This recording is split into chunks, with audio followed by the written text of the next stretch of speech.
Happy Wine Wednesday, everyone. Hope you're having a fabulous week, that your tanks are all sparkling and beautiful. If you've got seahorses, hopefully they're doing spectacular. I'm not very good at the opening, but that there it is. Happy Wine Wednesday. I'm sipping on Chardonnay. Let me know in the comments what you're sipping on. If you're on Instagram, don't forget it's going to look odd, like you'd see me if I went like this, maybe. But because of the layout, and we're in, just it's a reverted layout, so you can always listen on Instagram, but if you want to see the video and actually interact with us and talk with us, if you have a tank you want to talk about, Seahorse or not, jump on over to YouTube, search Seahorse Whisperer, and then we'll be the first thing you see as you scroll down. And jump in there, comment. You can even jump in the video if you want. But you're more than welcome to listen on Instagram. That's why we send it over there. And tonight I have Ray with me. I have Holly, and I have Cheryl. I know that a couple of weeks ago I said tonight would be Ask Seahorse Source Part 3, but I think I mentioned last week that Dan had some crisis in life stuff, and so he asked if we could delay it for a couple of weeks. It's still coming. Watch for the post, guys. I promise we're going to do Part 3. That's going to be over fry, probiotics, peroxide, all the really good stuff. We just got to get him when he can actually get here, and we're respectful of his time, so no big deal.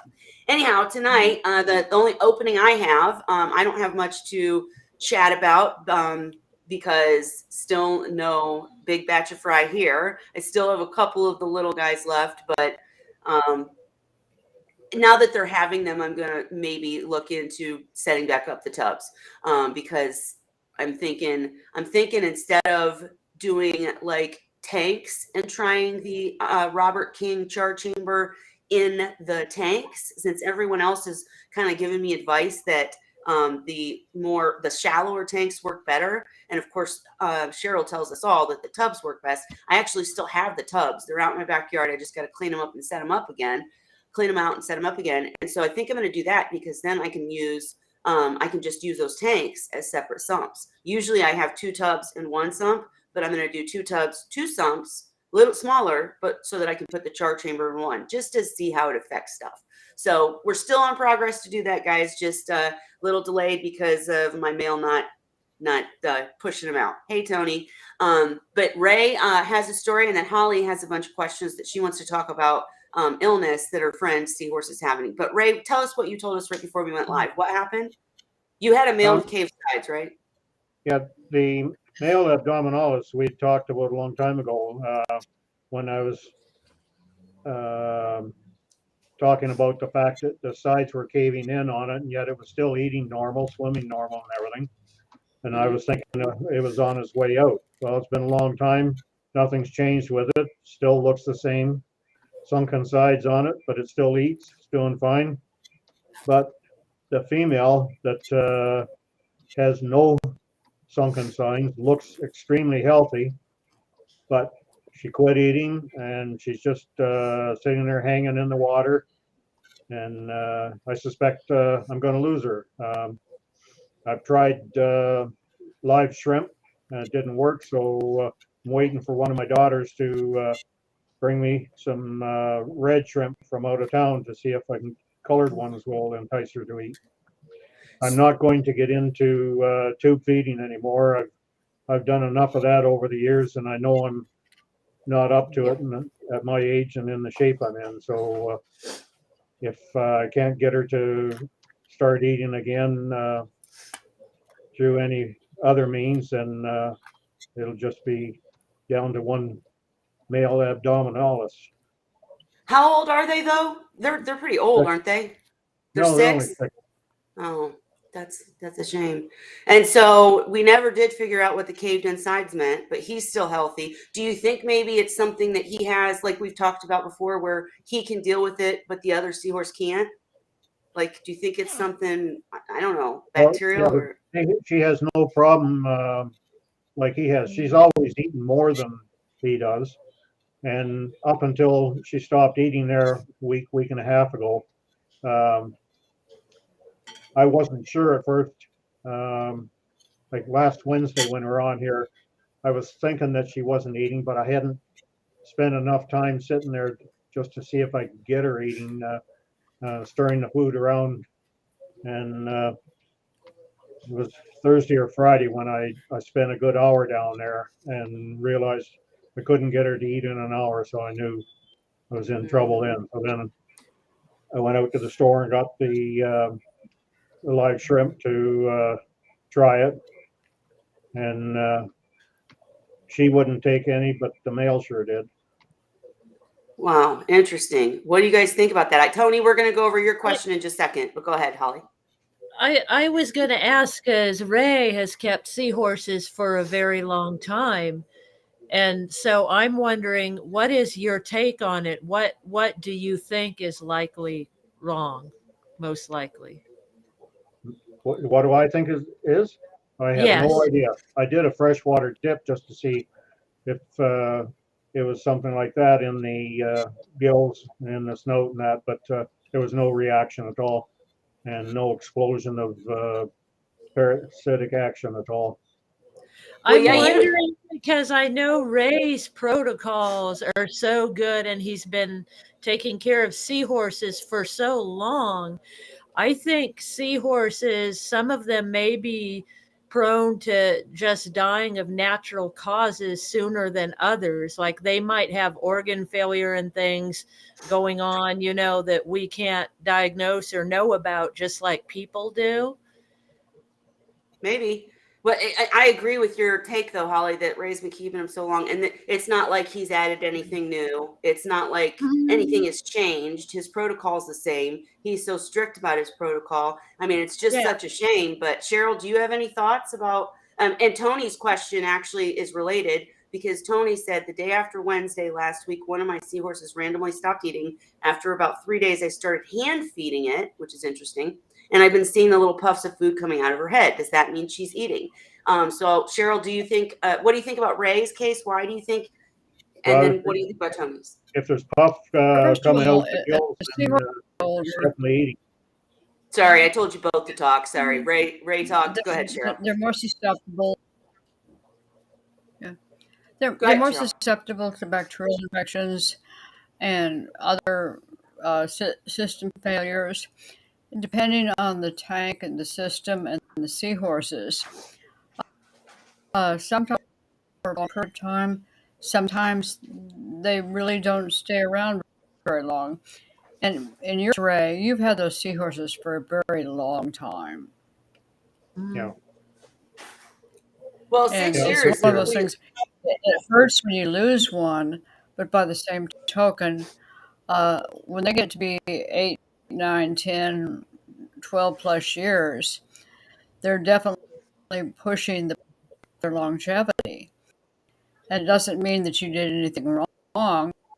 It's simply that she reached the point where she was not going to go on. Well, and I mean, interestingly enough, we have to look at this at the overall picture in this. Even a seahorse that lives till 6 or a seahorse that lives till 12, my goodness, I think mine lived to about 10 or 11, my big purple seahorse. And he did. I know it was just natural causes. There was nothing else wrong in the tank. But even 6, think about it, guys. The scientists used to say seahorses could only live for a year or two. I mean, it's insane. We're keeping them in captivity a lot longer than supposedly. What's even more frustrating with seahorses? Go ahead, Cheryl. What's even more frustrating about seahorses is when you have a pair that has been together for 8 or 9 or 10 years, and all of a sudden you can see one is deteriorating, and you lose one, and within a matter of months, the other one is gone also. And it's I'll be curious to see tank parameters. Yeah, I'm curious to see if that happens to Ray's. Sorry, it's a delay. I'm almost wondering too if she's depressed because she sees something is wrong with him. And maybe his deterioration is slower. But he's eating and but you said he was concave and it looked like he was declining, but he's doing okay. Maybe she knows something we don't, and is sensing that, and it makes her feel depressed and not eating. I can't get my head around that, I'll tell you. Yeah, that's an emotional thing, you know. But just observing my seahorse's behavior, I think they do have those kind of Well, feelings about each other and notice stuff. I think they do, and maybe she's on to something about him that you aren't. Pets, plants, and fish tanks said grief. I mean, it could I, be. I see it. I'm like, yeah. well, I deal with a lot of animals, and I see it in all animals. Honestly, I've witnessed it. Well, it's like I have two cats. I have a flame point Siamese and a ragdoll cat, and they're both the same age. And these two are virtually inseparable. I mean, they'll kind of spit at each other occasionally and stuff, but most of the time, all they do is hang out together. Yeah. And there's more to this than they're just fish. Right. Well, Bottom line. Ray, you're gonna have to update us and let us know. I mean, I hope she just starts eating, frankly. But Yeah. if you do lose her, then and let us know too. I'm curious because this kind of going back to Tony's question, to get more focused on that. I know you want to say, I was just going to ask Ray, I want to know how the live feeding goes, how, if that improves, but go ahead and speak. You, Ray. I want to get onto Tony's bit there. Okay. When I first looked at it, I just glanced and saw the part about little Be puffs right of back. food coming out her head. But then when I looked at it further, he's hand feeding, which means to me, tube feeding. And if he's not getting that tube far enough down the throat, then it is going to come out the gills. So the seahorse may not be getting the food. So Tony, are you talking about, 'cause I literally misread it too. I thought you meant like you were hand With feeding the like I did turkey my baster, lionfish. I'm thinking Well, yeah. So what do you mean by hand feeding? Are you literally using a syringe and not force feeding? What do we call it? What's tube it called? feeding. Tube feeding. Tube Tube feeding. feeding. Are you tube feeding or are you just target feeding with a baster or are you literally like my seahorses will come up and take the food out of my hand. So I wouldn't Yes, be that's shocked if what that's I'm what you're thinking. saying. That's So what I'm picturing. so if let us know which one of those three, because Ray does have a good point. I was gonna say if you're seeing the puffs of smoke, and another good key indicator, I hate to get down and dirty, but it's Wine Wednesday, is the poop. Look for the poop. Because if you see the poop and it's natural colored and it's good, then you know he's eating. If you see no poop, and I know you probably have other seahorses in the tank. I'm pretty sure. I'm sorry. We talk to so many people. I get confused about who has what. But I know you'd have to kind of really observe to see if the seahorse is the one pooping or what's not. But yeah, so let us know what you mean by hand feeding because that matters. And I would say, but Ray, would you agree that if he's not tube feeding, if he's actually in some other way feeding, but the seahorse is taking it, maybe like Holly has a handicapped seahorse that she has to feed separately. I've had seahorse tanks where a male is really aggressive. And so other males wouldn't come up for food. And so I had to feed them on separate sides of the tank so that the other one would eat because he would not come up and eat if the aggressive male was at the dish. So there's all, and Tony said, I'm just using crushed fruit in a dropper. And she seems to be swallowing it, but I don't have a catheter. I don't know how to do that. So you're just dropping crushed food in front of her, but you don't see her eat it? Are you putting it in her mouth?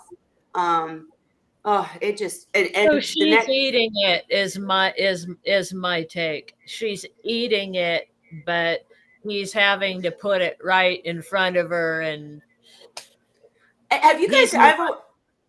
I've wondered this a lot too because with my Barbori seahorses, hang on, Cheryl, my Barbori seahorses, I had to feed them one piece of shrimp at a time. And I know that many people say, Kelly, you're just not good at tough love. If you gave them tough love, if you threw that food in there, they'd eventually eat it.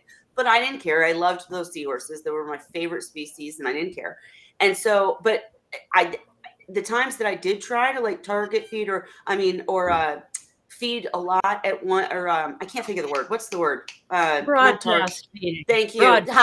Holly, you're saving me today. Thank you. Broadcast feeding, when I would try that, they would not go after it. And I just thought it was the species. Of course, Dan said they didn't act like that for me. But in my tank, I had to target feed them. And I always wondered, I'm getting to the point, guys. I always wondered if it might have something to do with their eyesight. Like, because my female Barbori would inspect each piece of food. I mean, inspect it. And then she would not eat it if the shrimp frozen didn't have eyeballs. She would not eat a piece. She would not eat anything. It had to have eyeballs or she would not eat it. I'm telling you. So I just wondered if, yeah, Holly. I was just saying mine are different. They each kind of have different feeding habits. I've noticed just by observation. I spend a lot of time observing with them, and I've had my tanks for years now. And I'll notice, like, for instance, one of my males, Scrappy Doo, when it's mating time with Candy, he's not interested in eating. He'll once in a while grab a bite, but he might not eat for 3 days. Yeah. Other than grabbing a bite, passing through, but then afterwards, he'll go back to eating. I have a couple seahorses that are voracious, especially the females, and will want to eat whenever, wherever, and then, like you said, there's Dandy, who's handicapped, and he's actually my best eater. I was commenting on Seahorse Source today. I think Shyla said something about him, and he's slow, but he will arrive at the dish shortly before feeding time. At his little dish, he'll sit there, and when the food comes, he eats what he wants. He sits there the whole time and slowly, methodically eats.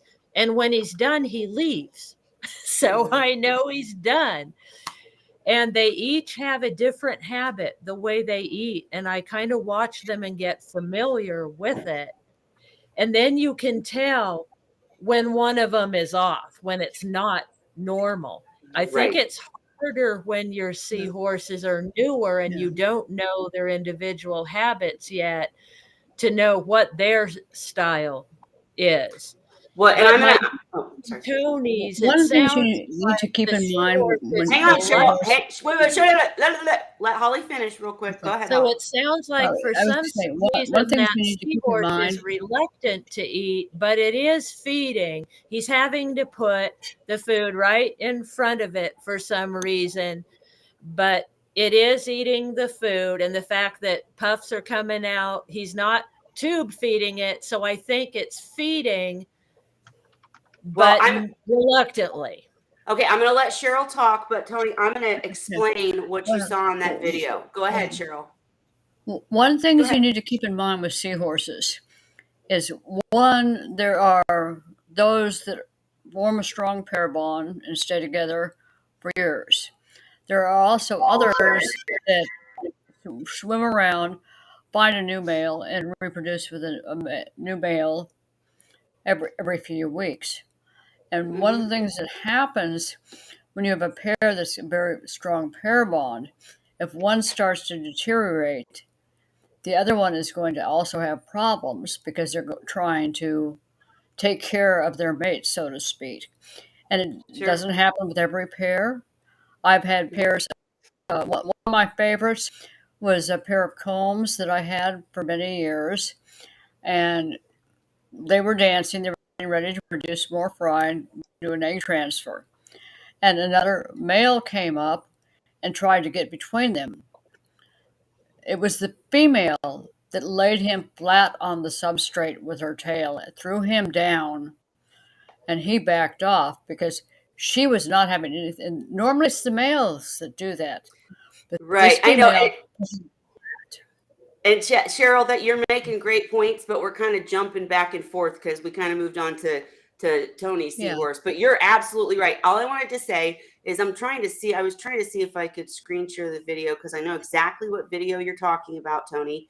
And the thing I'm not, it's still up. I'd still stand by it. But that Tom Hornsby in the UK helped me make that video. That's actually him doing the feeding. I know exactly what you're talking about. And so, Holly, the reason that I'm going to disagree with what you said is because Tony was following a video that Tom helped me make, because Tom's method of force feeding or tube feeding was not using a tube. He would literally hold the Seahorse. I'm trying to find it. If I can find it, I'll show you guys what he shared. And I share everybody's stuff on this channel. So anyhow, he would hold the Seahorse and he would literally like put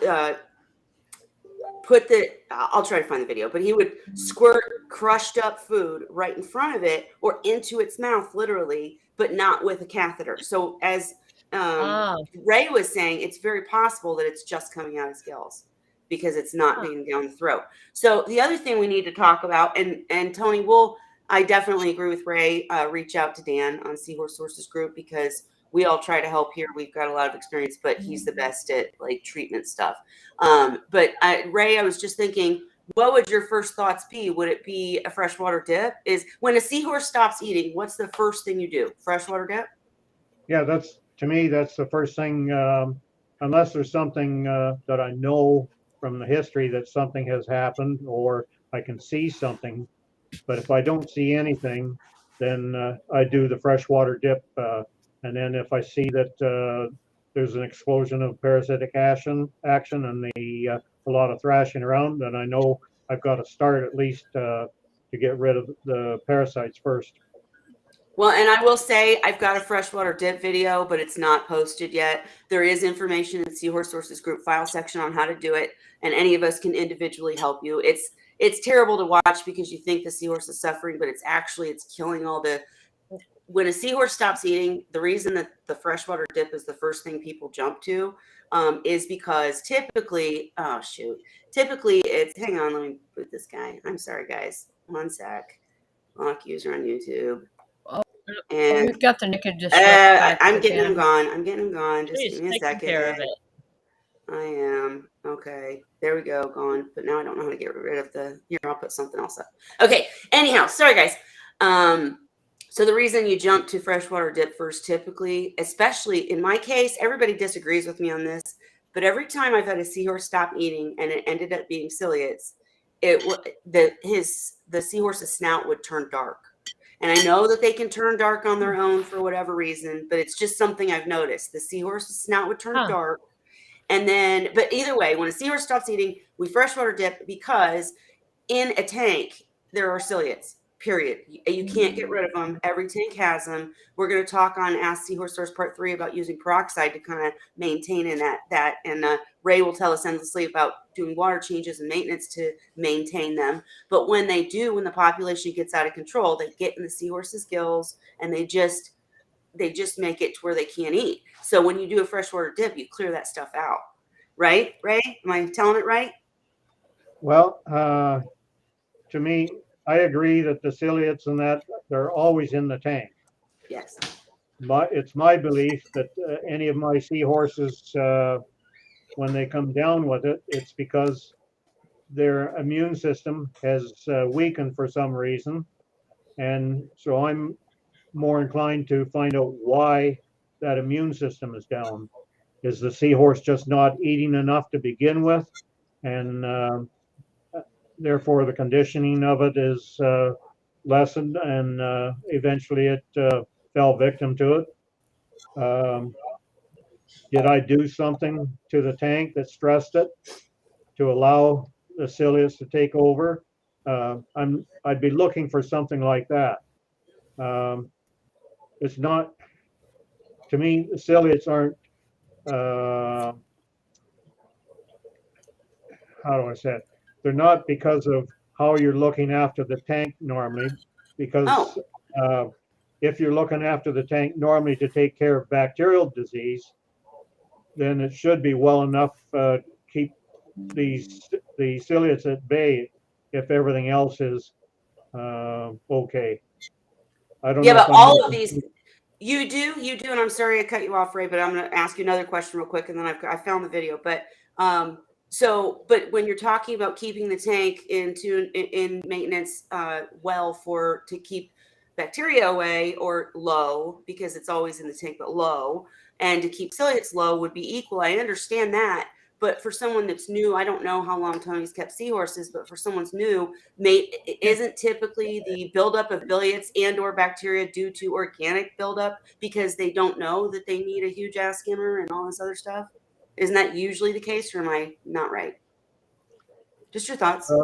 Kelly? It can be, but I wouldn't want to assume. Let me jump in for a minute. Wait, A couple Cheryl, people came- Cheryl, you are okay. Hang on, but you are on a delay, so you got to be real careful. Let Ray finish, and then we want to hear what you have to say. Okay, but let Ray finish what he was saying. Go ahead, Ray. I wouldn't want to assume just because it's a fairly new tank that that's the case. Okay. Oh, yeah, it's hard when I can't see the tank, can't see the Yeah. fish, and that it's hard to really diagnose. Like Dan had things down to he had a set bunch of questions he would ask people to get into it. My mind isn't at 80 years old. I'm not at a stage where the mind works well enough to do a functioning query in a logical order. Okay, Holly, real quick. I'm assuming these pictures are for your questions about your friend. Yeah, when we're Okay, ready, we okay, can talk about it. okay. And Ray, no, I'm not. I didn't mean to put you on the spot. I'm going to let Cheryl talk. And definitely, when you have a question like this, guys, we're here to help. We will help you any way we can. If you say, "What foods should I try because my seahorse isn't eating?" we can answer that. But when you say something like, "My seahorse stopped eating, I don't know why," without going through and spending an hour saying, "How big's the tank? What's your water volume? What's your sump like? What's your skimmer like?" You know, all these questions to kind of diagnose the problem. But I would say go to Seahorse Sources Group, post a picture, and ask your question, and then we can go back and forth like that. I mean, I'm more than willing to do it here, but just let us know what's the tank size, what's in it, are there other fish, you know, how long did you have the seahorses before the behavior started? Like, did they eat? You said they ate fine for a while, and then the female stopped. And just real quick, actually, I'm gonna let Cheryl talk, and then I'll show you guys the video she's talking about. Go ahead, Cheryl. Okay. One of the things that's coming up from the reading I'm doing and the people that are responding is they're thinking when we're talking crushed food that we're feeding the seahorses crushed food. In reality, what happens is the way the seahorses feed is the jaw actually rotates. They retract their hyoid bone. It opens their mouth, and when it snaps back, a large amount of food is expelled through the gills, and that's where the crushed food comes in. It's not crushed food, it's something that happens when the seahorse feeds. And you can see it. I call it blowing smoke. And it's one of those things where it's very normal and it's typical. So it's not that they're crushing food, it's not that they're eating crushed food, they are expelling crushed food. Right. But no, nobody's wrong in this. It's that I'm going to show you guys what Tony's talking about. This is a video that I made with some UK seahorse keepers. One, Tom Hornsby, very, very great. Bred seahorses for years and years. He was the big guy in UK. And then another, do you guys remember Briley? She used to come. Do you ladies, Cheryl, Ray, do you guys remember Briley from the UK? Well, anyways, it doesn't matter. This video was made with her seahorses. So this is what Tony is talking about watching. This is a very old video, but I still, I keep it up. But anyways, I need to get a newer one up. But this is how Tom Hornsby would do it.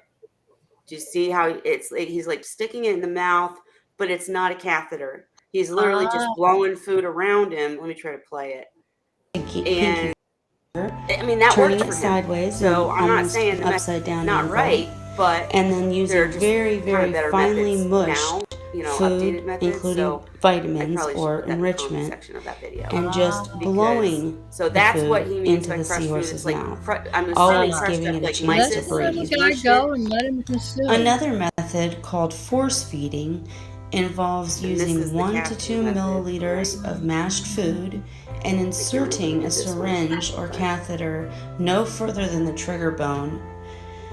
This is meant for experienced seahorse owners, and I do not advise anyone who is not familiar with the process and does really research it to try. It can save a seahorse's life, so if the seahorse is literally not eating, then I'll put some links below that will describe this method for if you're doing that and then using very, very finely mushed food, including vitamins or enrichment, and just blow musculature that rotates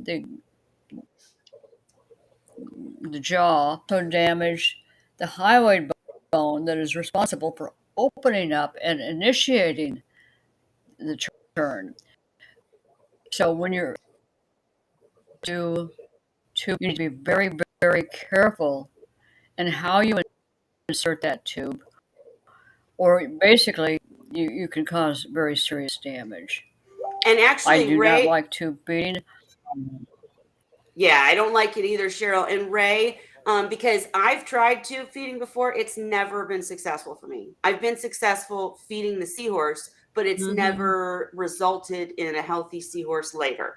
So, and in that video, I can't watch the whole thing right now while we're live, but I believe we went over some other things to think about, like injury and other ways to treat aside from just tube feeding, actually treating. So, Ray, how successful have you been? I mean, how many times were you successful I've been in actually? unsuccessful more than I've been successful, put it that way, over the 19 years.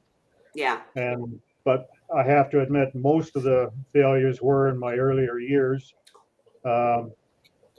In later years, I haven't done it for a while now. We talked about the last time I was doing it, and I went on, I can't remember now for sure, about 4 months with one and finally gave up. It was just too much to keep on doing, and I gave up, and eventually the seahorse died. But it took the seahorse a good month or more to die after I stopped feeding it. Yeah. Well, I agree with Ray totally, because Yeah, that's by the been my time it's the point experience. that you have to tube feed, you can inflict a lot more damage by inserting a catheter into their snout and trying to get it past the trigger, and you can actually cause more damage than there was before.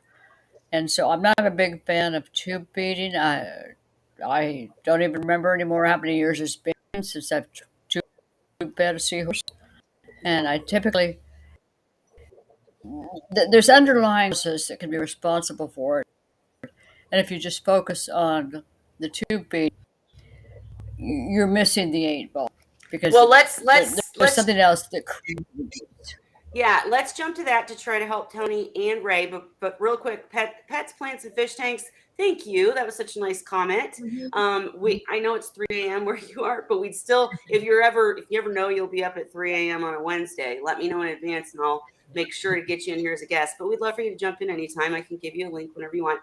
And I have gone on other shows to promote this channel. I haven't lately. I've kind of been slacking. So you're absolutely right. If you have any suggestions, reach out to me, because I'd love to get more people in here so we can really get into discussing stuff, because people like you, we want to hear your thoughts and see your tanks and talk about stuff.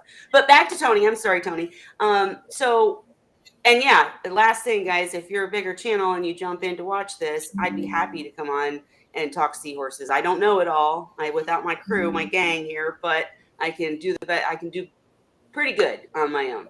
So, Ray, in your case, you're not going to tube feed. You know nothing else is wrong. But like for Tony, what's the first steps? Like he asked, how many minutes should the dip last? Again, I'll say there's a document that details this in Seahorse Sources group. I'll try to pull it up. But Ray, what would the steps be that you take? Freshwater dip, then what?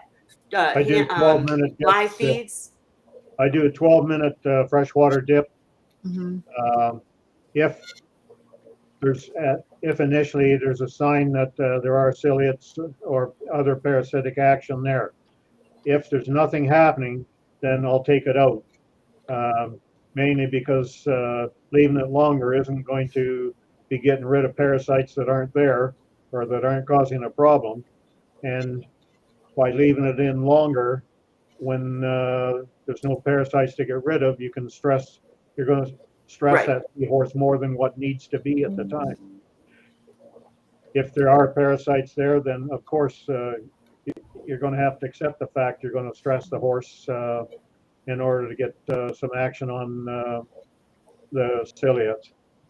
But I totally agree with Ray, 100% on everything he is saying, because the problem is not necessarily in the bucolic cavity or in the SNC. The problem is the underlying organisms that are creating a problem, and that's where you need to treat. Well, but it really could be an injury. There are other things that people, like in the video that Tony watched that we talk about, that it could be mechanical injury. It could be other things. But the first step, I would agree, freshwater dip. And then Ray, if you've already done your freshwater dip on your seahorse that's not eating, you're not going to tube feed because it's just too much this late, in time. So the next method you went through is trying live feeds, right? Buying live mysids, and your seahorse would not go after the live mysids, right? Not the affected one. The male went Okay. after him, but Yeah. that was all. But I'm waiting for my daughter to come into town with these red ones. I used Yeah. to be able to get them in the city here, but nobody's carrying them anymore. So the next step, no worries, Tony, and yeah, just let us know more about your tank. We could probably help more. I know you've probably told me before, but I get a lot of people on here. So tank size, how many seahorses, what else is in the tank? Give us all that info and we can give a little more clearer direction, but I'm trying to provide like an overview just that anybody could go by. So first step, freshwater dip. Second step, try live feeds. Now, Ray, you tried live mysids, which is excellent way, but isn't another method to like gut load Artemia, or does that not usually work? Like I've had seahorses that won't eat Artemia. Natural. Yeah.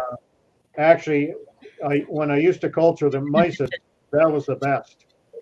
The mysids were an appropriate size, and it's closer to their action is closer to what seahorses might experience in the wild. When you put the freshwater shrimp in there, they live for a while, but the action just isn't the same. And I think it may be because the shrimp may be stressed. I don't know. But when you put the live mysids in, they're actually a saltwater shrimp, so you don't have so much problem with them. The only problem is I don't know anybody that sells them.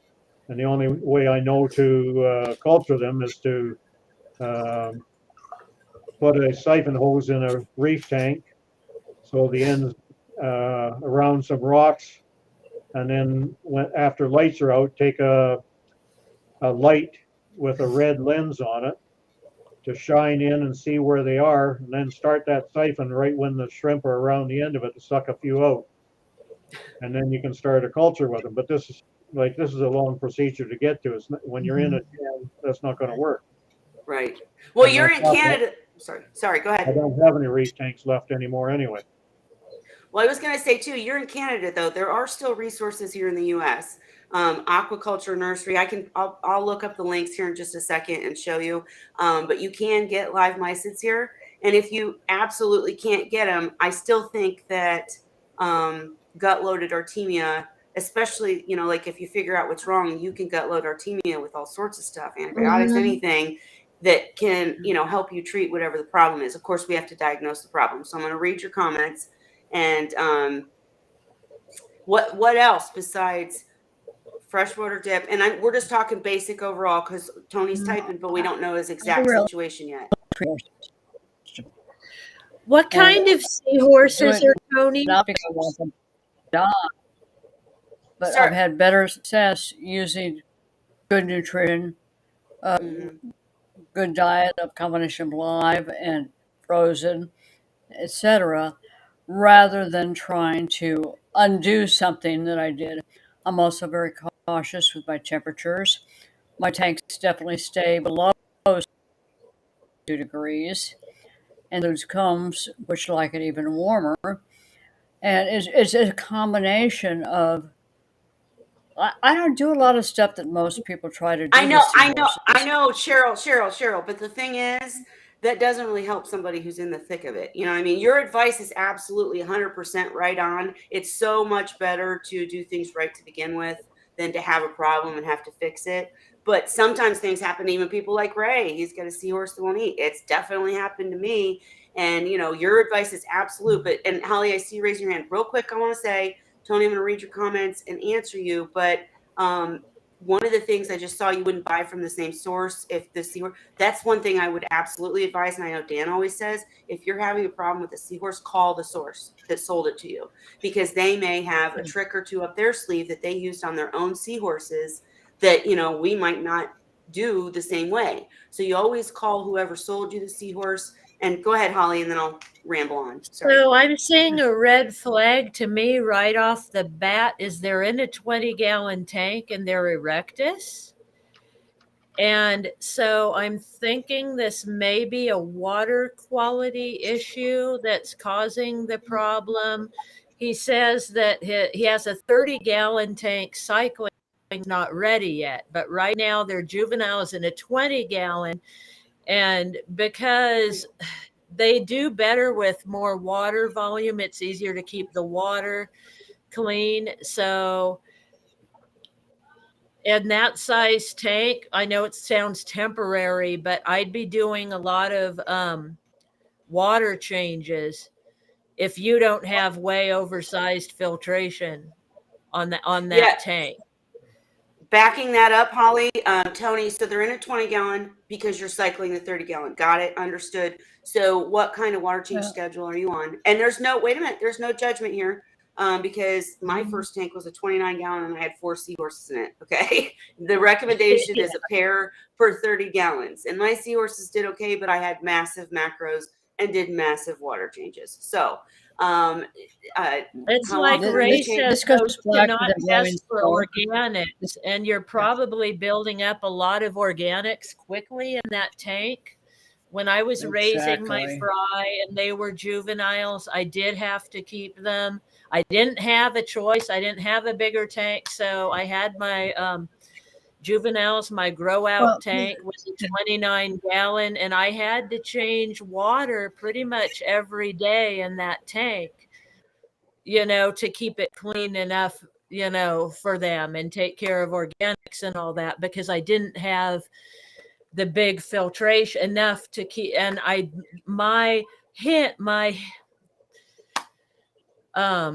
I'll say my hint, but it's not the right word for it. My hunch is that water quality is probably causing the issue.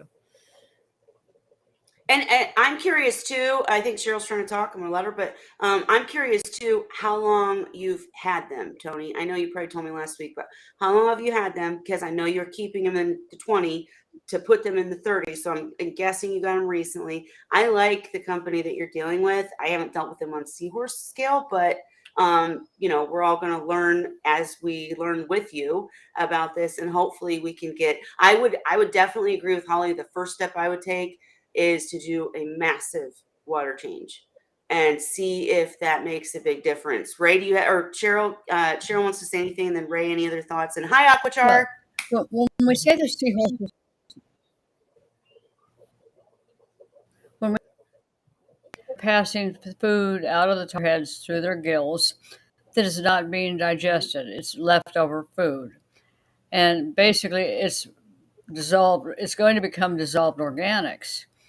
The thing is, when you're seeing that, if you could, this is where your skimmer comes in. This is where your filtration comes in. Everything else that we add to the systems to help this out. But if you not know that ahead of time, which most don't, they're going to think something's really wrong, blowing smoke out of their gills, and all of a sudden the seahorses are dead, but they don't realize it wasn't because they weren't digesting. It was because of the excess organics in the tank. And this is no, where you're we absolutely have to right. You're right. And Ray made the comment. Wait, hang on, Cheryl. Ray made the comment that we need to make sure to tell people how to set up. So Tony, if you'd like any help, and hang on, Cheryl, if you'd like any help in what we're gonna, you know, the best way to set up the 30-gallon, like if you're gonna do a sump, if you're gonna. In my system, typical tank for me is 58 to 65 gallons. It's filtered with a 30-gallon sump that I build myself. It has a skimmer rated for at least 180 gallons minimum. It has a UV sterilizer. I run Purigen. I run carbon. and several other basically uh, cleaner crews. And the tanks themselves are cleaned every day on a daily basis, minimum of once a day, to remove any uneaten food, any extra that goes into.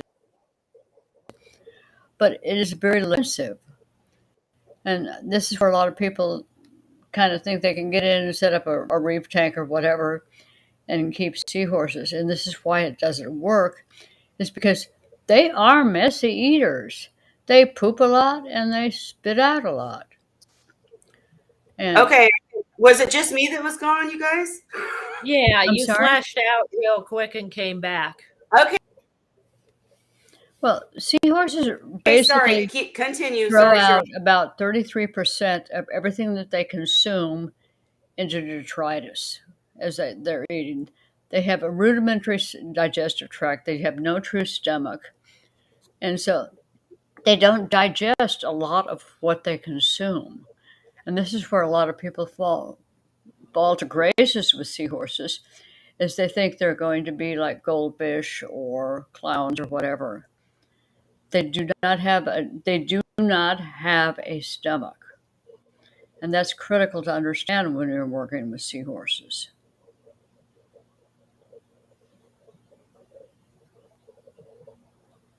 Are you there, Kelly? I'm here. I hear you.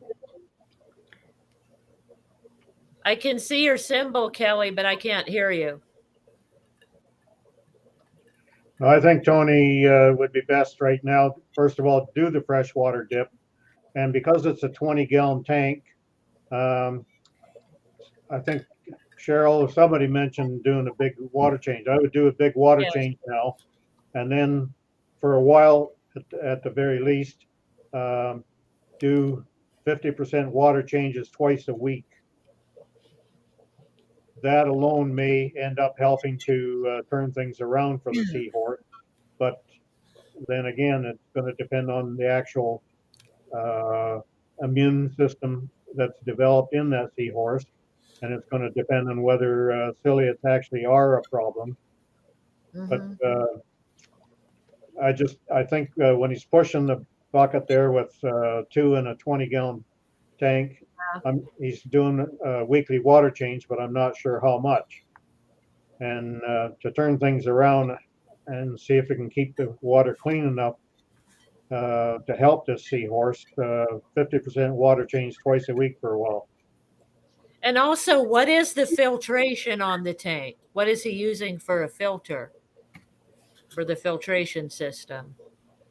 I'm not so concerned about what the system is, as You long as need to it's being properly run your filtration at least 20 times the total water volume per hour, which is actually fairly high flow.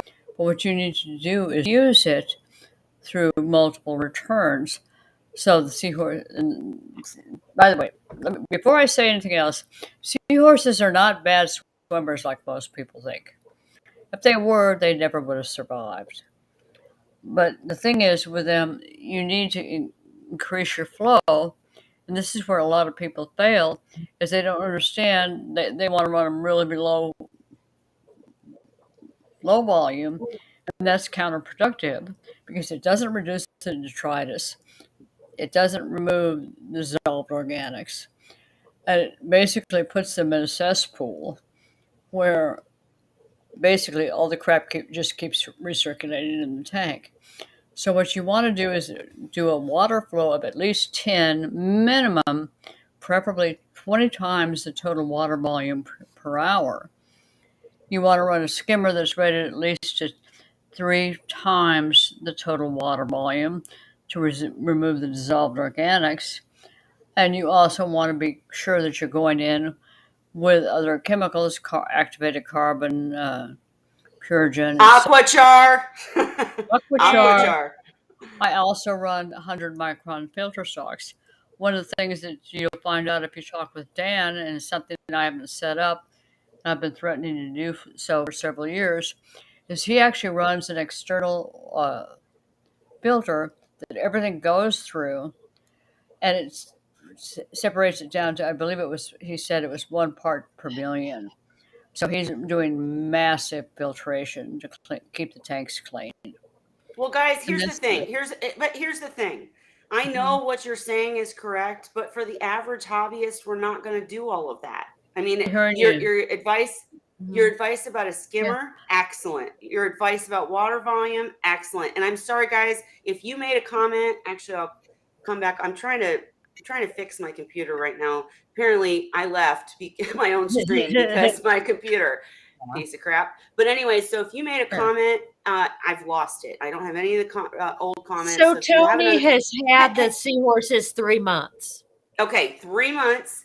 And so, yeah, they're still new. And likely, if you've kept him in a 20-gallon, did he say how often he did water changes? Because he's been doing weekly water changes.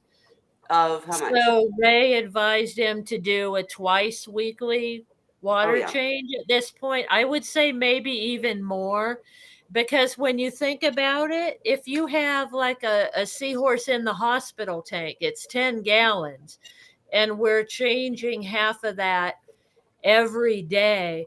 Depending on what kind of filtration that 20-gallon tank has, you might have to do more water changes.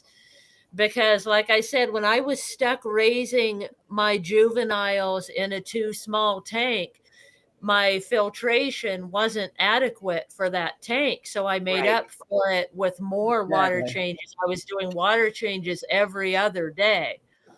But no, that was my whole point. Sorry. That was my whole point is there's a trade-off. You can do Seahorses. Yeah. You should have 30 gallons like you're doing. Wait. Hang on. You can have a 30-gallon tank and you don't have to have all the excess filtration, but then you're going to do all the maintenance. If you want a tank that you can just enjoy, then follow the instructions that, are listed in Seahorse Sources Group, skimmer, wave volume, not volume, pressure. I can't think. Power heads is what I'm trying to say.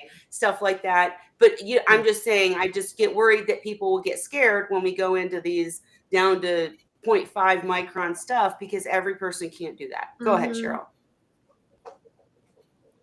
Cheryl. The thing is, I'm spending a couple bucks picking up a nice 58 to 65 gallon tank.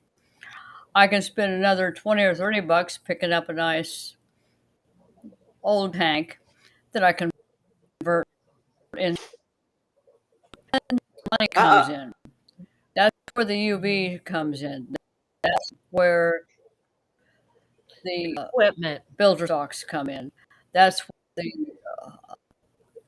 skimmer comes in. And I mean, my skimmers alone are rated for 180 gallons. There are tanks that are, give me an example. My typical nursery has 220 gallons sump, and it's being filtered by a 180 gallon sump. And it's one of those things where it's all about, bottom line, it all comes down to the filtration. Or the maintenance. Right. Mm-hmm. Yeah. Yeah. Water, however you get it, works. Yeah. It's one of those things where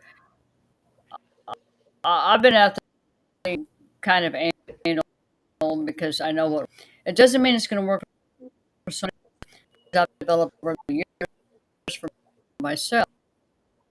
I can advise, but I cannot guarantee success.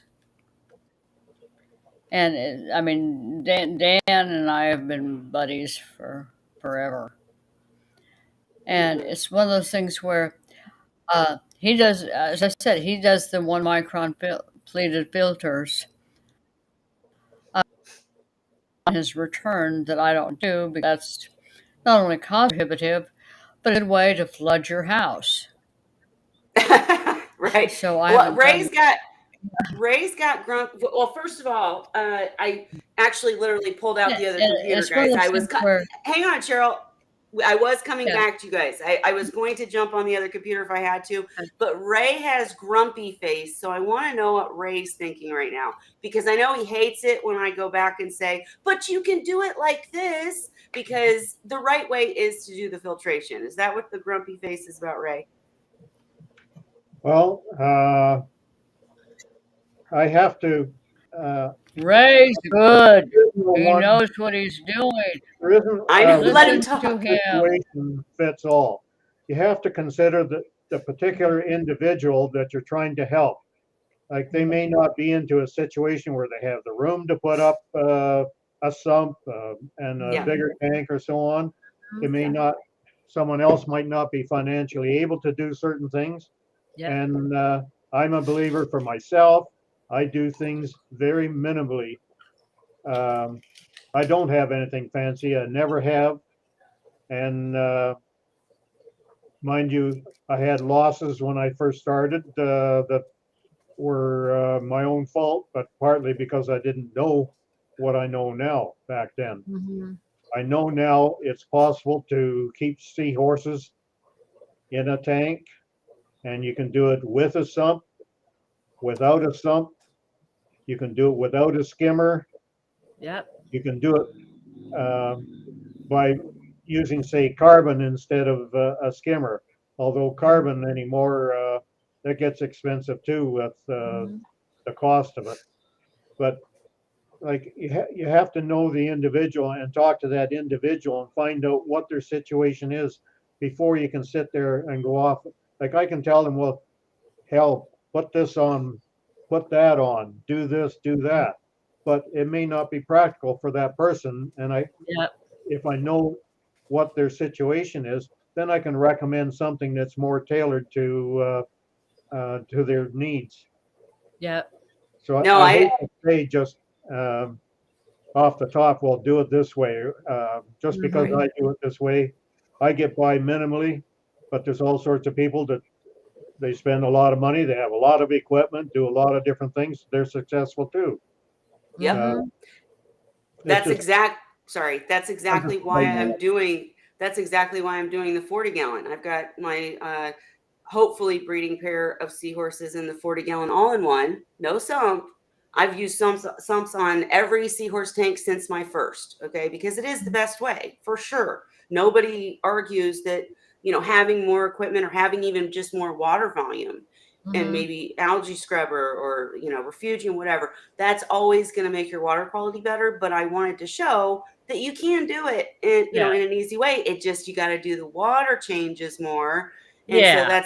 that's we're not beating up on you at The all. We're more just saying equipment is the easiest way, yes. but as long as you reach the end result of the clean water, however you do it, doesn't Yes. matter. As long Right. as you get that end result, it might just be more labor intensive, Right. more water changes or whatever. And just a side note, fish, what is it? I'm sorry, I lost most of my comments, but it was pets, plants, and fish tanks. Yes, we talk highly about Aquachar, not just because they sponsor this channel, but because I literally use it in my tanks. And I was telling everyone last week, the char chamber, Robert King's char chamber in my 40-gallon all-in-one, I'm literally thinking about taking out some of the equipment because my water is so sparkling, it's making me lazy and not want to do water changes because it looks so good. I'm like, but I do it anyways. So that's the other thing. We talked about canisters last week and other types of equipment. Even when you've got this essential equipment, and as Cheryl keeps talking about all this equipment that you can use to make your water cleaner. If you don't want to do the maintenance, you still have to do the maintenance. So in your case, when you've got the seahorses in a 20-gallon, before you put them in the cycle 30-gallon, I would definitely say huge water changes. Hi, Tyann. And yes, I'm Mhm. still waiting on a big batch of fry to use the second char chamber, but we definitely do love Aquachar here. Holly uses it too. She's loving it. Anyways, I know Ray's doing grumpy face again. I'm getting off task. Sorry. But Ray's like, I don't even have a grumpy face. What are you talking about? But anyways, that's age. no. But anyways, I would just He's say earned it. absolutely. I have what is it? RBF all the time. So I'm with it. But no, I would just say do a huge water change. Try okay, Ray has to go feed, that's fine. Do a huge water change. See if she eats after that huge water change. And I mean huge, like huge water change. Then try live feeds possibly. Well, try the freshwater dip and then try live feeds. That's what I was doing. I forgot. I was going to show you I don't guys. think he ever Go ahead. mentioned what is the filter on that tank. I'm curious. That's a good Because I question. have dealt with that situation myself, like I said, where I had not adequate filtration and had to do water changes a lot. So that kind of might help me at least assess that. So what are you using? And then that'll. Right. And while we're waiting for him to answer, Tony to answer, I'm going to show you real quick. I show this almost every week, but just to let you guys know, when you do go to join, this is Seahorse Sources Group. You guys can see it, right? Yes. Okay. And this is Seahorse Sources Group. And when you go to join, there are questions you have to answer them because Cheryl and I and Dan and everybody, we don't want spammers getting in like they do on this stream occasionally. So answer the questions honestly. It doesn't matter if you're a pro, just that you want to learn more about seahorses. Once you're in the group, if you go to more and you go to files, it's like the website I'm still trying to build, but better, because there's everything in here. And you can find, I know there's freshwater dip somewhere. There's basic for a tank setup. There's how to give a seahorse a freshwater dip. And I think if I click it, it's just going to download it. But this is safe stuff and it's valuable information, and it goes through. This is how many minutes you should do it. And then if you don't see a reaction, pull them out. If you do see a reaction, leave them in this much longer, that kind of stuff. And a freshwater dip is like our number one go-to because it's easy and it's very good at identifying if that's the problem or not. And it doesn't hurt the seahorse. It does stress them a bit, but was that good? Did I say that well? Yeah. You guys? Yeah. Okay. Yeah. So anyways, hi, Ed. And I keep going back to the char chambers. We got to get on to Holly's questions too. But Tony, I hope we helped you a little bit. And please come join the group and get the docs. And if you want to get with any of us one-on-one, we can, ask the questions and help you through it. Because I'm like Holly, I've been in your situation too, where, you're trying to fix something that's, you're planning something better, but in the meantime, something went wrong for sure.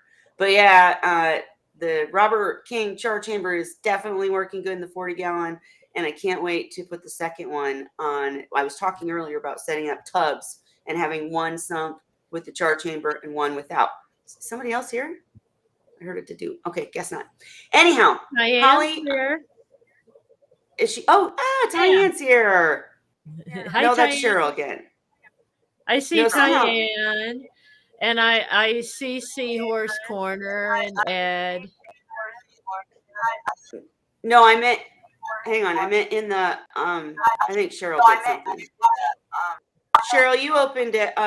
You're in twice. So I'm gonna boot this one. Hang on. And that did not help. Cheryl, you hit something. Twice, Kelly. I'm not twice. Are you sure? I'm positive. It showed Cheryl twice. Okay, now it's fixed. I booted the second Cheryl. Okay, we're good. All right.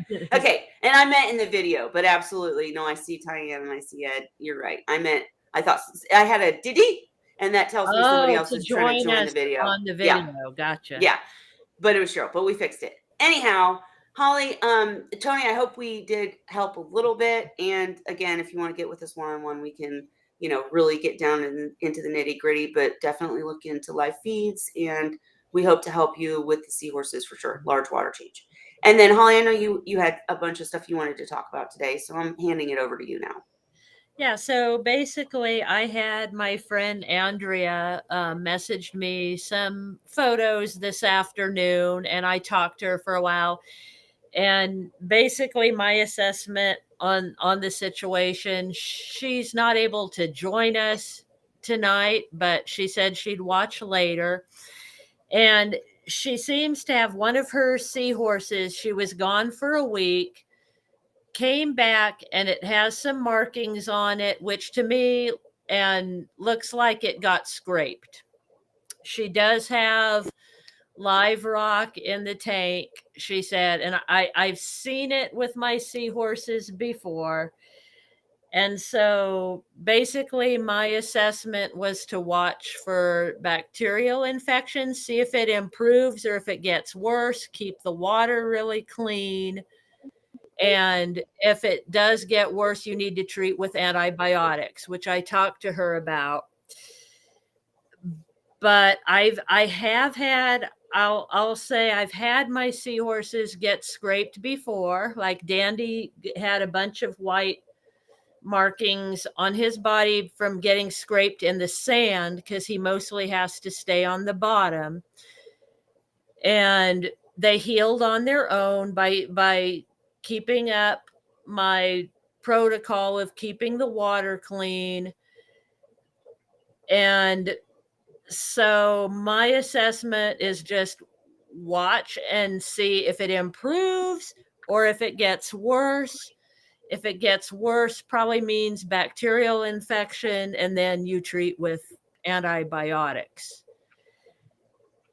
And so that was my assessment, but I thought I'd share with everyone and see, what everyone else has to say. The behavior of the seahorse is completely normal. He's eating, he's moving just fine.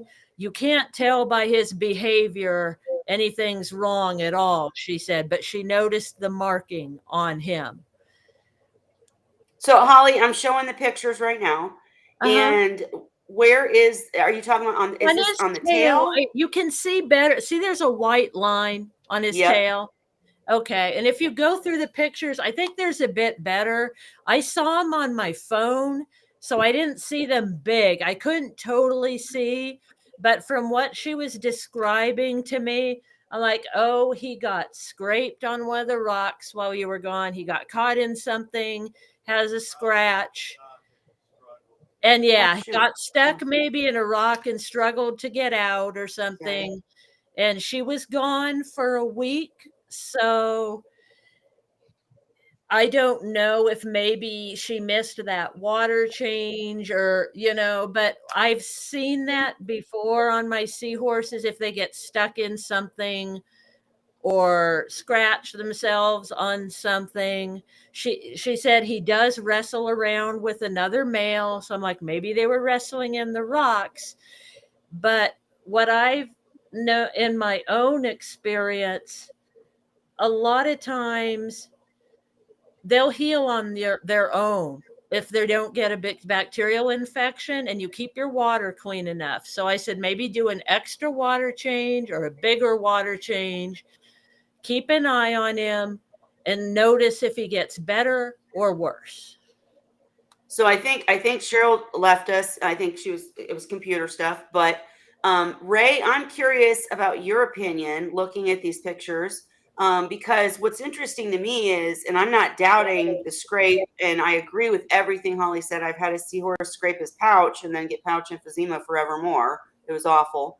But it's right there, and I see it, if you guys can see my arrow. But then it looks like it's right there too.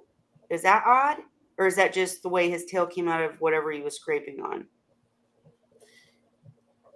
Ray, any thoughts? Well, first of all, in 19 years, I've never had a seahorse with a scrape. Do you use rock? Yeah, that's for sure.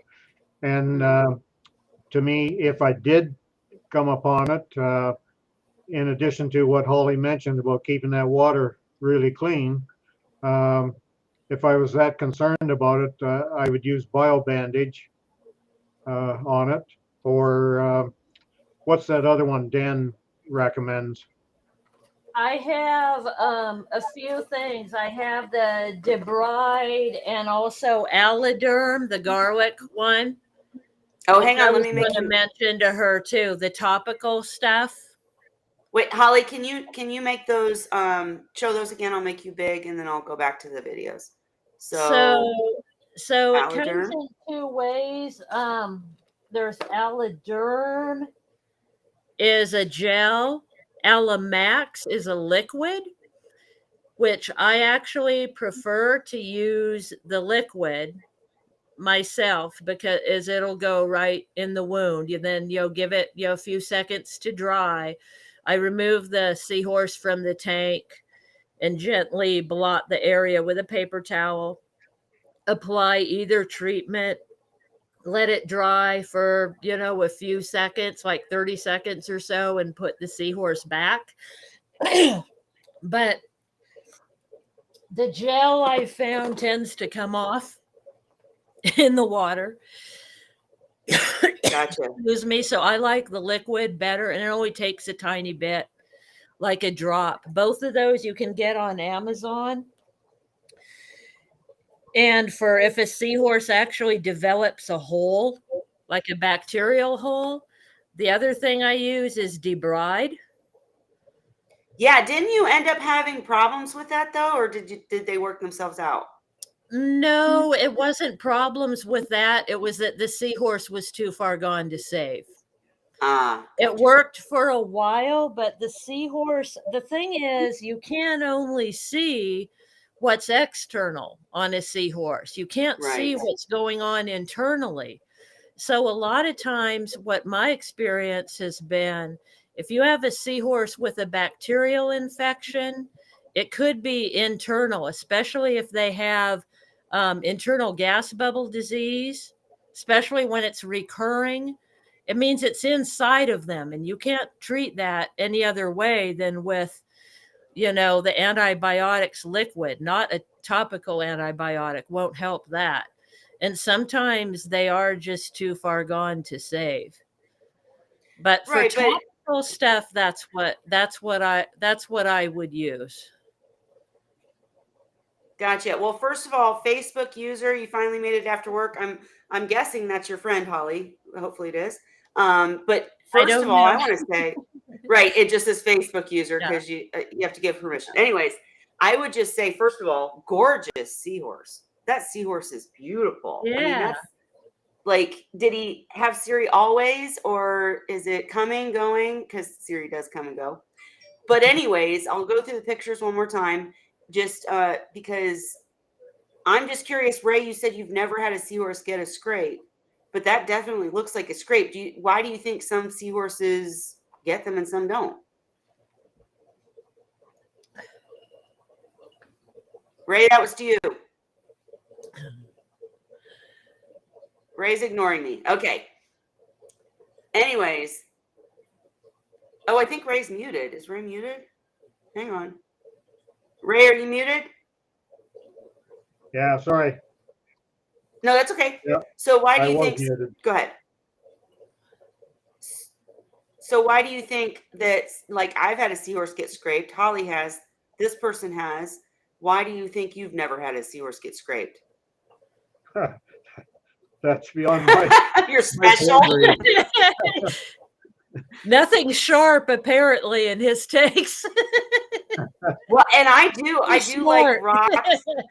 Well, I like rocks that have, curves, and I can aquascape. Yeah. So that might be why. But also, I'm curious, Holly, did you, just looking at this beautiful tank and beautiful Seahorse last run through the pictures, I'm assuming you already asked. It went away. All right.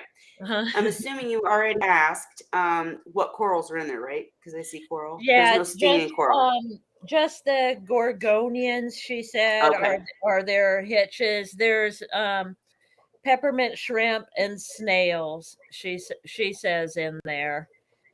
And she says Thumbs gourd up for me. sponges and leathers for hitches. And she says, yes, there is live rock throughout, which has to be the culprit. And especially if your live rock's like the kind I used to, before mine grew a lot of algae, then it got really soft. But Right. I had Fiji rock, and it was very jagged and little crevices everywhere. And even some artificial hitches are like that too. And yeah, I've seen my Seahorses occasionally. And there's another devil. Yeah, I muted Ray. He's looking at the video, I think, while we're talking. Yeah, and so you'll have to unmute Ray when you don't want to talk. And so, yeah, I've seen my Seahorses get scraped, or they get stuck in something, and you have to take them out. And sometimes it's hard. They're struggling, and someone will get scraped. But in general, I haven't had any problems with that. I just keep an eye on it. And like I said, it heals itself usually within about a week or so. You know, you can see it getting smaller, it's going away. And just keep the water really clean in the meantime and watch. I agree. And you I might agree. not even need to treat it if you don't have antibiotics like we've talked about before and you really need to. You can put them in a 10-gallon water tank and give them a 100% water change every day. Really clean water, and maybe they'll get better from that. So, Ray, I'm going to disagree with you. Need to prioritize Francis. Seahorses first, work second. Come on. I love my seahorses too, but mine's like that's God, Francis. kids, Okay, work, yeah. seahorses. But anyways, no, I agree. I think you just gave really good advice, Holly. And because over medicating or, trying to do too much because they got, in my case, just for the record, I don't know why it's echoing. Sorry, guys. It's telling us we go too long on my Wednesday. That's what it is. But in my case, my first tank, like I said, was a 29-gallon. I had 4 seahorses in there, way too many. And I had a bunch of macros and maintenance, but I had that rock. And before the macros grew beautiful and, made this gorgeous tank, while they were still growing, there was a lot of jagged edges, like Holly said. And in my case, the seahorse, the male, and Holly mentioned that your seahorses, your males maybe tangle a bit. That was the case in my tank. Mm-hmm. And this male, and I was there. I wasn't away. I saw it happen. I saw this male get pinned on a rock and trying to escape. In my case, though, the scrape was on the pouch, and you could tell it went up to the opening. Mm-hmm. And so then bacteria got in, and he got pouch emphysema, and it just was a pain in the butt. But where your scrape is, I agree with Holly's assessment for sure. We can ask again when Dan comes, but I definitely agree. Well, clean water. If you see it getting bigger, come back and tell us, or get into Sources group and talk there. But definitely get more advice if you see it, because my only concern, I'm not going to show the pictures again. Yeah, if because of the fact that it's scraped and then scraped again, it looks like to me. Yeah. Which could be coloring. Yeah. That's the other trick too, is that always it could be coloring. So my curiosity though is on this scrape, is it like when my male's pouch got scraped, it just looked like a white spot. So for a long, like a white splotch. And for a long time, I thought it was just like weird coloration. I found out that doesn't usually happen on the pouch, but I mistakenly didn't do anything until it was too late because it kept getting bigger and I thought it was color. So if it starts getting bigger, or you know what I'm saying. If it expands, come back, talk to us, keep in contact with Holly because she's obviously giving you very good advice. But yeah, I wouldn't be too terrible. I've had a seahorse also get scraped in other places and heal and be fine and nothing happened. Yeah, they usually do. And the thing is, the antibiotic is a 10-day minimum treatment. Yeah. And if they don't get an infection, if the scrape heals on its own, there's no reason to go there.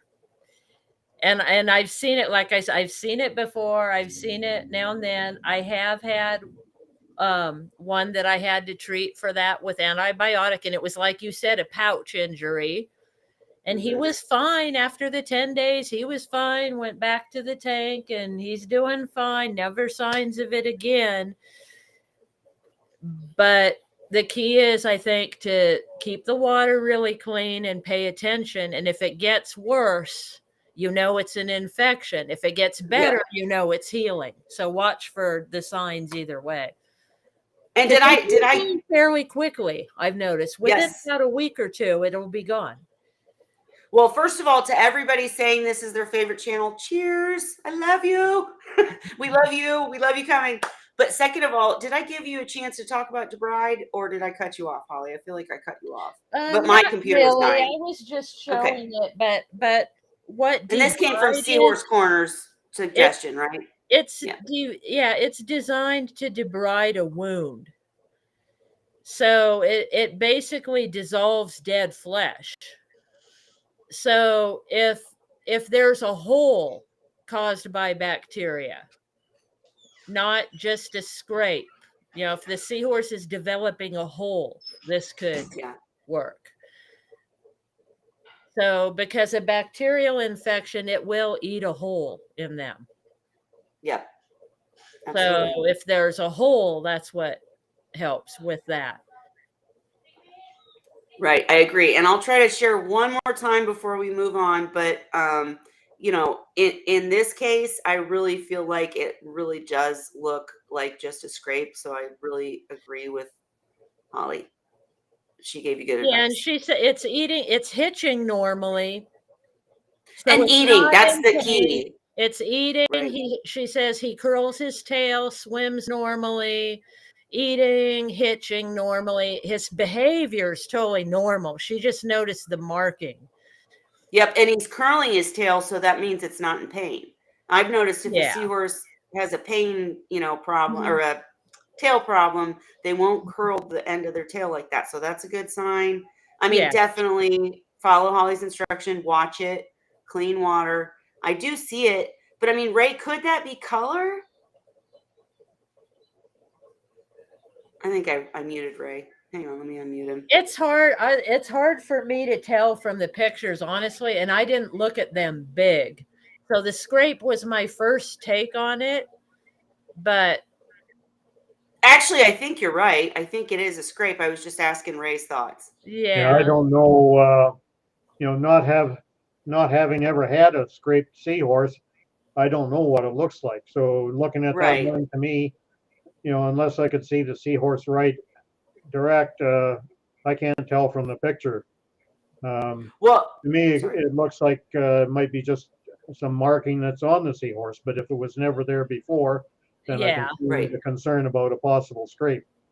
Mm-hmm. Well, that's exactly why I agree with Holly's assessment, because you see it's very white down here. So if he was scraped, he scraped and then he was trying to get out of something or something and scraped even worse. And that's very possible. If it is natural, it will change. She'll see it go away, which she'll see him the next day or whatever, and it won't be that, So here's my guys eating dinner tonight. Yeah. Oh, you want to see him again? I'll show him real quick. Yeah. We never show seahorses on here. But no, Holly, no, what I'm saying is I absolutely agree with every piece of advice you gave. But I just wanted to stress that when I said if it grows, then there's a problem. Well, you really don't. You need to come back and show us, because it could just be coloration happening. But if it grows and forms a hole, there's a problem. So not trying to be cryptic here or give you any mixed signals, but Holly gave you good advice. Keep showing her, keep showing us. And that is, by the way, gosh, I said it already, but that is a gorgeous seahorse. Yes, it is. Isn't it? Look at all the Siri. Oh, and the saddles and the markings. Ooh, and the stripes. I love that seahorse. Yeah, you got a good seahorse. But anyhow, yeah, I'm sorry we don't have anything to add, Holly. You handled it on your own. You did well. You did well. And now we've got a tiger tail question. Or did you have more questions, Holly? No, I think that's good. And I want to say, I think I first started talking to her back in June. I believe that the seahorses are from Alyssa's, and I think so. Oh yeah, good. And I think she was saying her dad used to raise seahorses, actually. Oh, nice. Her sister-in-law's dad owns a saltwater aquarium business in Iowa and used to breed seahorses, but she hates to bug him. So, right. So, absolutely. And no, I'm commending you for doing a good job. You gave great advice. I agree completely. Sorry we can't add to it, but keep us updated. We want to know if it was indeed a scrape, if what happens with it. I mean, it's a great example if the seahorse just heals on its own. That's because of good water quality. That's a great example that we could share here. And I'm literally texting Cheryl now because she jumped off. I think it was internet stuff, but Facebook user said, do male tiger tails grow smaller than females? I don't keep tiger tails. Ray, any thoughts? Oh, he's muted You're again. muted again. Well, Unmute, yeah, mine sir. was so long ago, I don't remember. Oh, Chris Gary's here. Maybe he'll When say Chris is so. here, yay. Chris, do jump in if you can. If not, that's fine. But do tiger tails males grow smaller than females? Because I've never kept tiger tails. I'm jealous of all you people that are keeping tiger tails. So jealous. Not cool. I mean, it is cool, but you know. Anyways, we'll wait for his response. And Seahorse Corner's here. All right, guys. Anything else while we wait for the responses? I know we kind of shuffle through stuff, but it gets to be 9:30, close to 10, and I'm like, love seeing you guys every week, but you know. And Ray's been staying all late with us. I'm all My back's impressed. not going to hold out much longer this week. Last week it did pretty good. I mean, you were here for late. Yeah, Well, that's My nice. back was good, and my dog was doped up from the medications. Well, he's doped up tonight too, but I was going How to is ask how is you.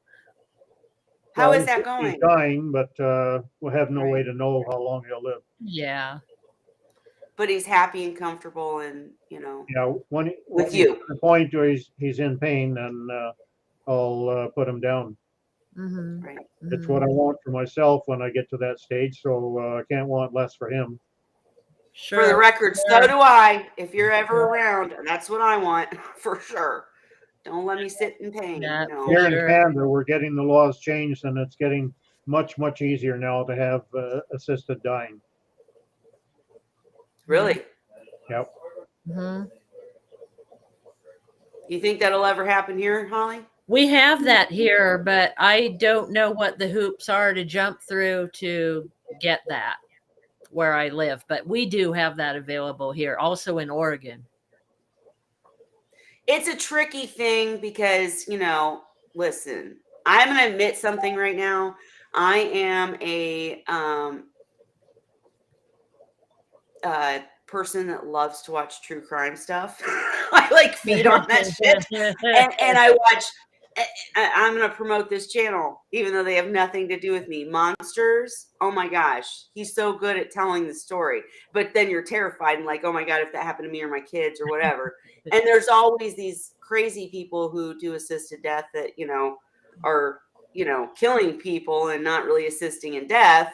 So, you know, it's a tricky line, but I think there's that a people lot want to go. legally involved in it, I know here. Right. And you have to have doctors, appealing, making a case for you. And so, yeah, it's not easy, but it is possible where I live. I mean, I know this isn't Seahorse related for anybody new that joined. Yeah. Sorry. It's Wine Wednesday. We chat. If you have a Mhm. Seahorse question, we're here. But no, I mean, if I, you know, found out my significant other's father died of lung cancer and it was painful and it was It's awful. horrible to And watch. if I'm in pain and Mhm. whatever, no, I'm a Christian. I can't kill myself. So please put me out of my misery. I'm good with it, you know? So Yeah. but unfortunately, there's so many evil shits in this world that, you know, you can't trust just saying that's okay. I don't know. I'm rambling. I know. Yeah. But Well, I have a happy story. yay! Happy story. So Please. here's something new going on here. I have baby birds in a nest right outside the window in my bar here in the Tiki Lounge. Oh. And the parents have been watching me since May. I didn't notice them build the nest, but I noticed them last Saturday because I sit outside in my backyard sometimes and make phone calls when the weather's nice enough, when it's not too hot. And these birds, what they are, they're Pacific slope flycatchers, which they eat insects, and they're a really pretty bird. The males are a bright yellow with a crest, little songbirds. And so they had been landing next to me on the fences and plants nearby and just kind of watching me. They arrived right after the tree people came and cut down a bunch of trees in my yard. One had termites, so I think there was a lot of bugs here. So the birds moved in and apparently claimed this as their territory. And they built this nest that I didn't know about until I was on the phone Saturday with a friend.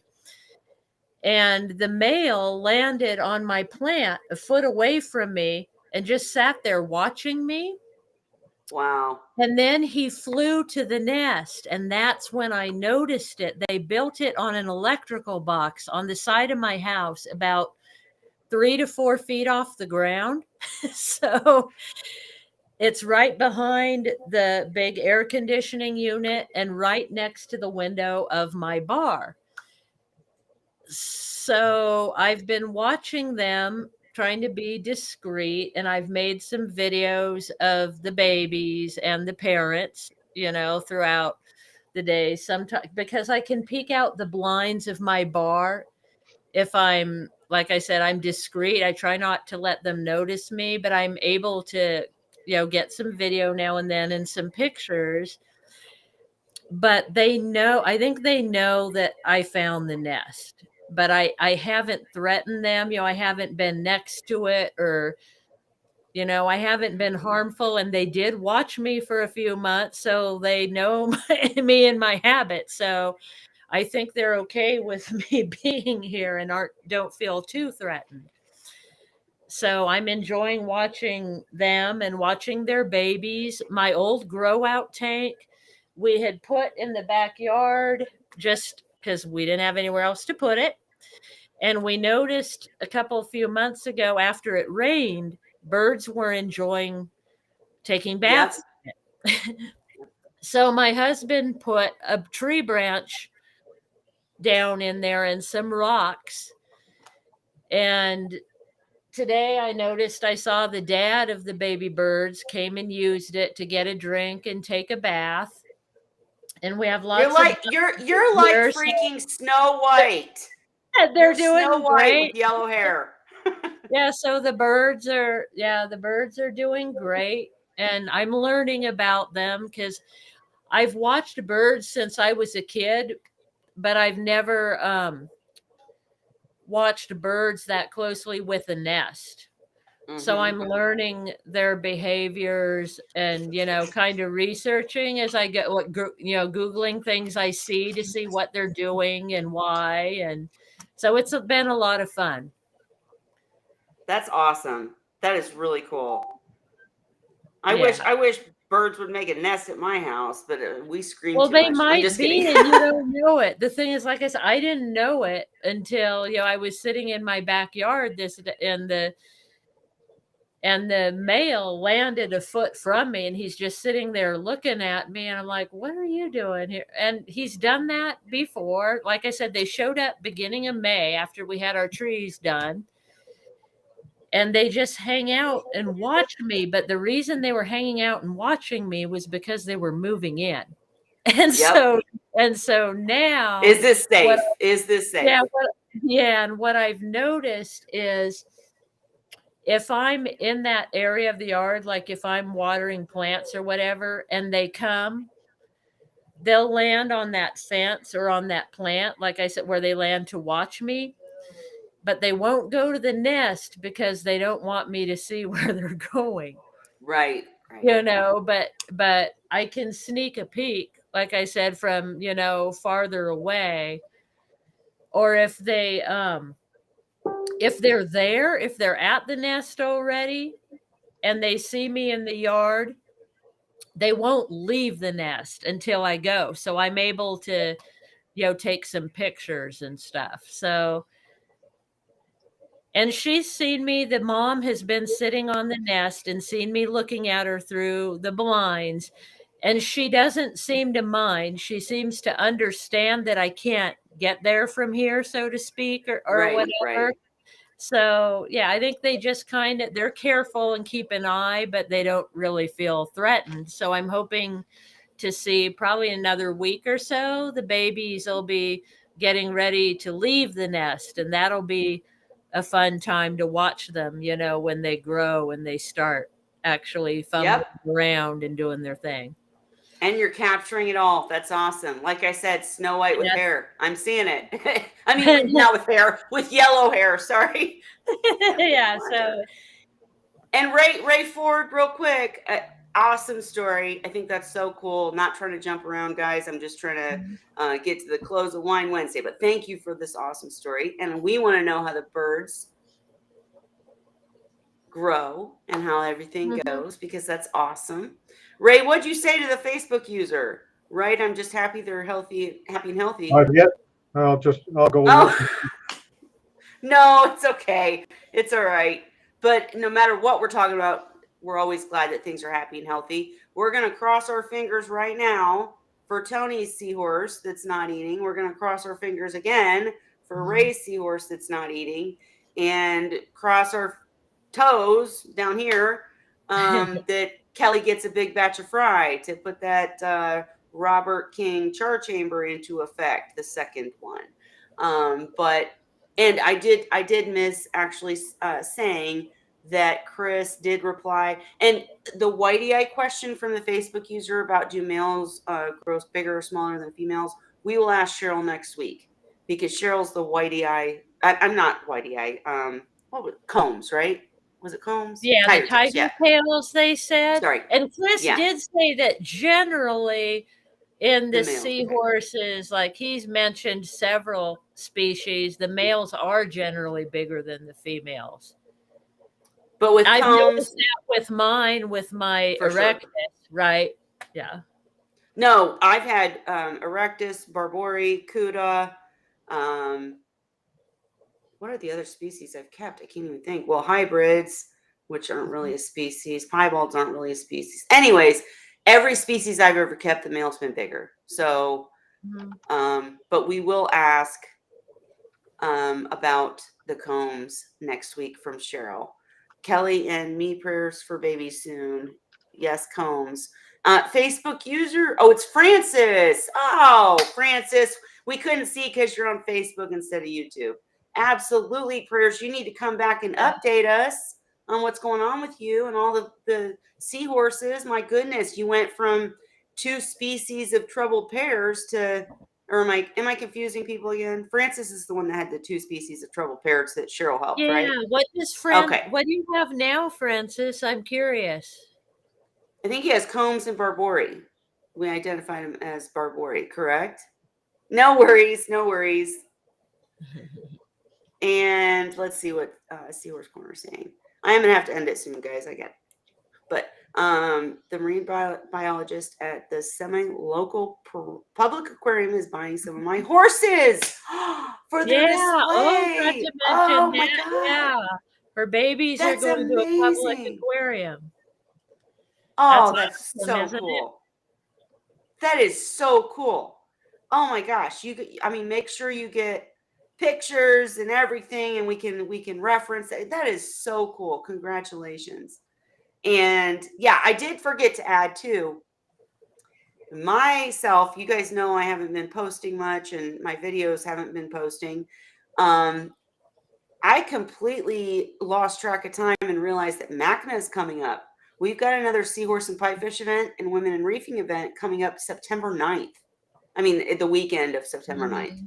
So please do watch for posts about that, because I'm going to have to scramble something together really quick because I lost track of time.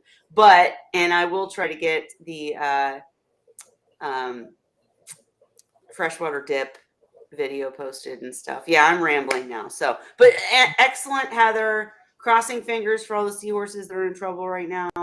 Thank you guys, everybody, for coming. What else? Anything else we have to discuss? Oh, Francis has 2 pairs of the tiger tails, he says. Is what what happened to he lost the Hystrix. I'm so sorry. Well, what I can say is Francis did everything he could. Yeah. And with Cheryl's help was really making a difference. So that's a bummer. But definitely want to see where we go with the tiger tails, because I'm jealous. I can't get them. I wish I had them. I wish I'd kept them. But Heather knows So, about them too. So is Tiger Tails Gomez? Is that one of the yes, three? Okay. and I may pronounce it wrong. I always say Combs. I say It's Combs. probably No. wrong. It's probably it might be Gomez. Who knows? But go ahead, Holly. No, I was just asking what it was. What did you say, Ray? I say Combs. Gotcha. But who knows? I mean, whatever. But okay. And Chris Carey is interested to hear about the state of the public aquariums over there with regards to seahorse displays. Give me a little more depth to that question, Chris. What do you mean? Also, I can fill in a little bit. I know at Monterey Bay Aquarium, they don't have seahorses anymore. And they used to have seahorses and sea dragons. At the Pier 39 Aquarium in San Francisco, I was there a few months back, and they had no seahorses, but they had the bay pipefish, which are native to the San Francisco Bay, but they didn't have seahorses there either. And they used to have seahorse displays at Monterey Bay Aquarium years ago that were pretty cool. And they had the sea dragons. They had the weedy sea dragons. Sorry, good input. Sorry, trying to deal with kids. Anyhow, no, great input. Take pics and notes to share, Heather, for sure, because that's so awesome. I'm probably not making as big of a deal as I should because that's a big deal and that's so cool. I mean, to have your seahorses become a display in a public aquarium. Oh, I think it's in Scranton, she said. That aquarium is in Scranton. Well, we need to know so we can all go visit your babies, right? And definitely, guys, watch for posts about MACNA. Watch for posts about Seahorse Source Part 3 that's coming up. Everybody gets talkative when I have to go to bed. It never fails. And Ray has to go to bed too. So given the 5-minute warning here, yeah, oh, sorry. I'm posting stuff you guys are saying to each other. All right. So anyways, I hope we did help with some of the questions that were asked here tonight. We're always here. We always recommend Seahorse Sources Group also. And Holly, great job giving your friend advice. Ray, again, crossing fingers for your seahorse to start eating. Maybe we should make this Wine Wednesday later so Kelly can hang and Kelly and Ray can hang. But I am going to probably close it for tonight. Sorry, guys. But Francis, get back in here. We need you to come and do another guest interview where you tell us about what's going on with the combs. And Heather, we need you up here to talk about the Sea Shed and, of course, your new development, which is so cool. But yes, please. But for tonight, I am going to end it. And Ray's giving me the grumpy look again. That's my excuse. No, I'm just kidding. But I was just reading the stuff on the side there. I had nothing to do with making grumpy. He's not grumpy. He's just concentrating. I'm blaming. No, I'm blaming him. See what you look like. No. Listen, I already look like whatever, but I'm just saying I'm trying to blame you because the wine's almost gone. So no, but love talking with you guys every week. And as someone suggested earlier, if you guys ever want me to come on a different channel to talk or Holly went on Tyann's channel to talk seahorses, we're all available. We're all willing. We'd love to promote this channel. We don't want it to get too big because then you get the spammers that we're already getting. But bottom line is, we'd be happy to share the seahorse love for sure. And I won't drink wine if I go on another channel. Holly, you did, right? When you went on Tyann's, didn't you? Weren't you drinking? Yeah, probably depending on the time of day. If it's right. That time, that's cocktail hour. Exactly. I remember for me, it's earlier than you guys on the East Coast. For me right now, it's only going on 7:00. Yeah. So here it's 10 and it's 5:00. Right. So it's that 5:00 hour. I'm with you. But anyways, just really appreciate everybody that comes And any suggestions are welcome. And hopefully we do help with these conversations. But either way, we just love getting together with you every week.